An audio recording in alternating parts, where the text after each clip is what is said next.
Excellent. Yeah, this should be great. Let's see. Let me do gallery. Okay.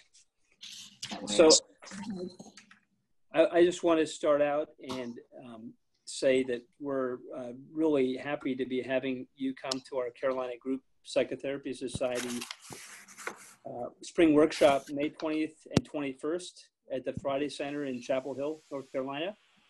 And I think the topic that you're going to be presenting on is so helpful and important, and I think will be something very relevant to people in doing individual therapy, group, couples therapy.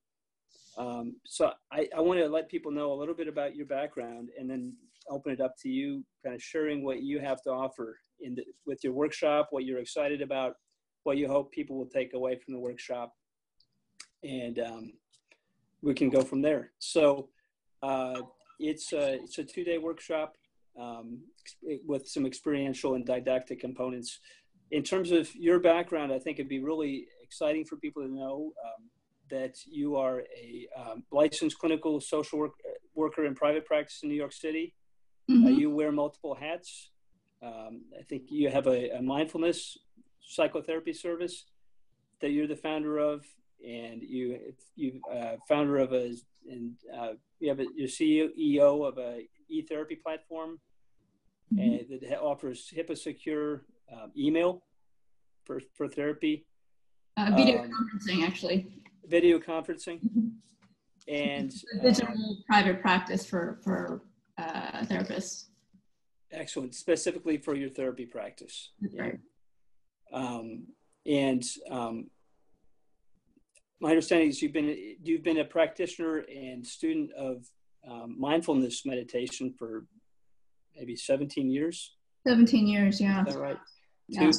Let me let you talk more about your background and your training and the workshop, and we can just see where that leads.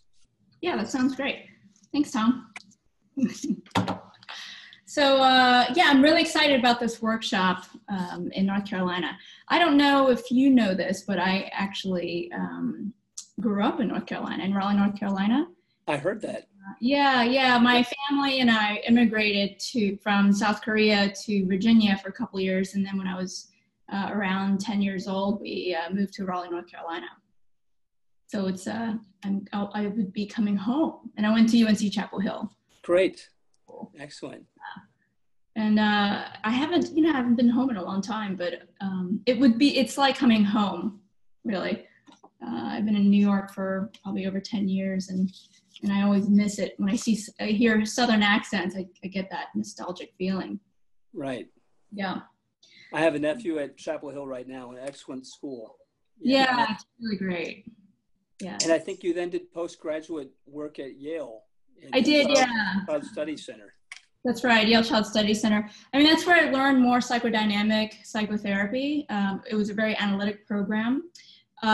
Just going into, my background, a lot of my main sort of the two models that I work with and have experience in is internal family systems and modern psychoanalytic psychotherapy. So I've been trained in a more, traditional psychoanalytic model at Yale, but I found that it wasn't so relatable, and I like modern psychoanalytic theory and IFS because it's more of about technique, more focused on technique and what you could do in real time than sort of a concept and framework. So I found that to be very useful, and hopefully what I'm going to do this weekend for the weekend is to teach people some of the techniques that I've learned that's very, very helpful in creating open communication and helping people understand and connect more in groups. And especially talking about difficult topics like race, sex, and power, which has been, like you said, a big issue, especially lately. There's been a lot of conflict around race and sex and power. And I think both as our clients, but as providers, they can be delicate topics for us to address, and it can be hard for us to know. And even sometimes we deny access to our own feelings in our therapeutic interactions because we may have shame or self-judgment about reactions that might come up. And what are your thoughts about that in terms of countertransference or countertransference resistance? Absolutely. I think that in the work that I've done in group training, the biggest benefit has been allowing myself to have a wider range of feelings. So as a therapist, the more you're comfortable with negative feelings, the more you're going to be able to be receptive to your patient's negative feelings and not react to them, but be able to hold them. Because for a lot of us as group leaders, we're models for how to deal with feelings. And so if we can contain and hold these very difficult and intense feelings for our clients, they can actually feel safe enough to be able to explore them more in depth. Right. That's the idea. So I was really happy to have the opportunity to see you give, I think, a smaller version of this workshop a couple months ago at the National Convention of the American Group Psychotherapy Association. And we're going to have you for 2 days to discuss these things. So I think that'll be really wonderful. And are you envisioning there'll be a experiential component to some of the large group stuff that you do with us? Absolutely. And then we'll be breaking down into small groups. Yeah, I'm really excited to, I think the best way to learn is to actually be in the moment and to be able to work with whatever feelings that come up. I'd like to create a safe environment of learning where we can actually be immersed in the experience and also sort of have our professional hats on. And I think that's the best learning, is to just be in it and to experience it and to be able to process it later. And it's really kind of in our bones and in our experience. I think that's really the best way of learning. And I'm really excited about it. I'm very excited about the group. And it'll be great to have you there. And your IFS experience, internal family systems, we just had Dick Schwartz. I saw that last fall.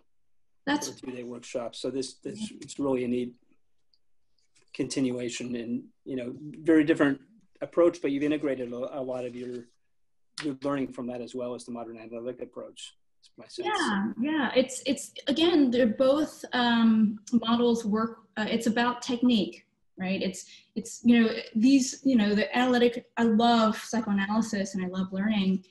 I love intellectualizing, but how does this apply in real time? And I think both IFS and modern psychoanalytic theory helps you understand exactly what to do when things are happening in the moment with your clients. And it can be very intense, especially when we're talking about issues around race and sex and power, and it can get really heated. So it's really important to know some techniques and to be able to learn how to develop that range within yourself as a therapist. And we're going to learn about that. And this idea of progressive communication, there's a way to allow people to stay connected while they actually continue talking and relating, even though it's hard to do. I'll be interested to see how your background with mindfulness meditation integrates with that too, because it seems like that self-containment skill would be so helpful with these, for sure. It's really activating topics. Absolutely. I think that I think you experienced some of that in the group at AGPA.